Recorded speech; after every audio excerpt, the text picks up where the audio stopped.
பெரும்பாலான ஜோதிட ஆர்வலர்களுக்கு ஒரு சந்தேகம் கண்டிப்பாக இருக்கும். நட்சத்திரங்களின் அடிப்படையில் தான் குணங்கள் அமையுமா அப்படிங்கிற ஒன்று.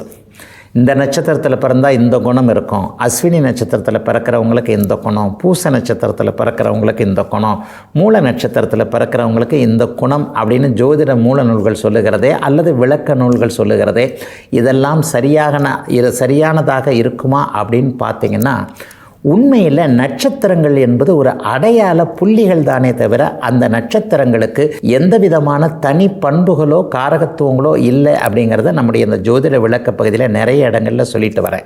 இன்னும் சில அமைப்புகளில் பார்த்தீங்கன்னா அந்த 10 பொருத்தம் என்கின்ற அமைப்பை நிறைய இடங்களில் நான் பேசியிருக்கிறேன். 10 பொருத்தம் என்பது உண்மையில் ஒரு பத்தாத பொருத்தம்.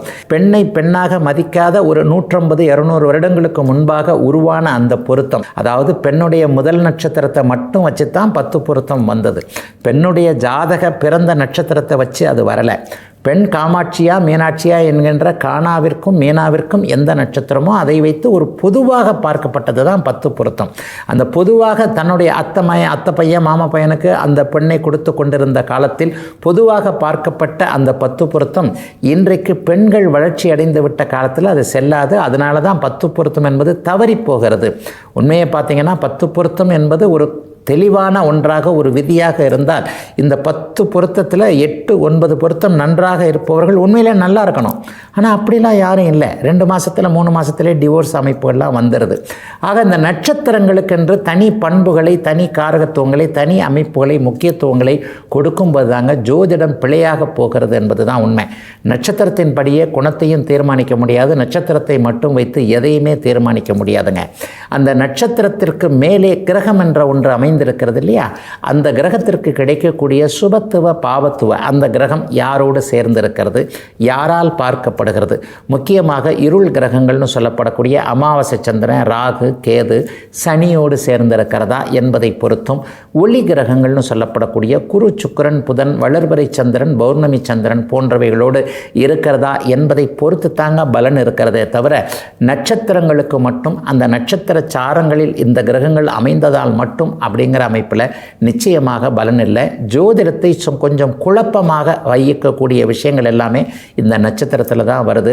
ஆனால் வெகு காலமாக நம்பப்பட்டதை போல இந்த 10 பொருத்தத்தையும் வெகு காலமாக அப்படியே நம்பிக்கிட்டு தான் இருந்தோம். 10 பொருத்தத்தில் தான் எல்லாம் இருக்குது, 10 பொருத்தமும் இருந்தாலே அப்படியே கொடுத்து விடலாம், பெண்ணை கொடுத்துடலாம், பையனை கல்யாணம் பண்ணிடலாம். ஆனால் அவங்க 2 பேரும் நன்றாக இல்லாததை பார்த்து ஒரு விழிப்புணர்வு, என்னடா அது பொருத்தம் பார்த்து தானே கல்யாணம் பண்ணி வச்சோம், ஆனால் இவர்களுக்குள்ள ஏதோ பிரச்சனைகள் வருகிறது, டைவர்ஸ் வரைக்கும் போகுதே என்பதைப் போல தான் இப்போ நட்சத்திரங்கள் என்பது ஒரு அடையாள புள்ளிகள் என்பதைத்தான் நான் சொல்வதை மற்ற ஜோதிட ஆர்வலர்களும் கண்டிப்பாக உணர்ந்து கொள்ளக்கூடிய தன்மைகள் உண்டுங்க. இந்த நட்சத்திரத்தில் பிறந்தால் இந்த குணம் என்பதை கண்டிப்பாக தீர்க்கமாக சொல்லவே முடியாது. எல்லா நட்சத்திரத்திலும் பிறந்தவர்கள் கலப்பு குணங்களை கொண்டிருப்பார்கள். அப்போ குணங்களை எதில் வச்சுங்க தீர்மானிக்கிறது? அவர் எந்த லக்னத்தில் பிறந்திருக்கிறாரோ அந்த லக்னத்திற்கு கிடைக்கக்கூடிய சுபத்தன்மை பாபத்தன்மை என்ன, லக்னாதிபதிக்கு கிடைக்கக்கூடிய சுபத்தன்மை பாபத்தன்மை என்ன, லக்னம் எந்த கிரகத்தால் தொடர்பு கொள்ளப்படுகிறது என்பதை வைத்துத்தான் அவருடைய குணங்களை தீர்மானிக்க முடியுமே தவிர நட்சத்திரம் ஒன்றை மட்டும் வைத்து எதையும் தீர்மானித்து விட முடியாது என்பது தாங்க உண்மை. இதுவரை 12 ராசிகளுக்கான இன்றைய ராசி பலன்களையும் ஜோதிட சந்தேகத்திற்கான விளக்கத்தையும் பார்த்தோம். மீண்டும் நாளை காலை இதே நல்ல காலம் பிறக்குது நிகழ்ச்சியில் உங்களை சந்திக்கும் வரை உங்களிடமிருந்து விடைபெற்றுக் கொள்வது உங்கள் ஜோதிடர் ஆதித்ய குருஜி.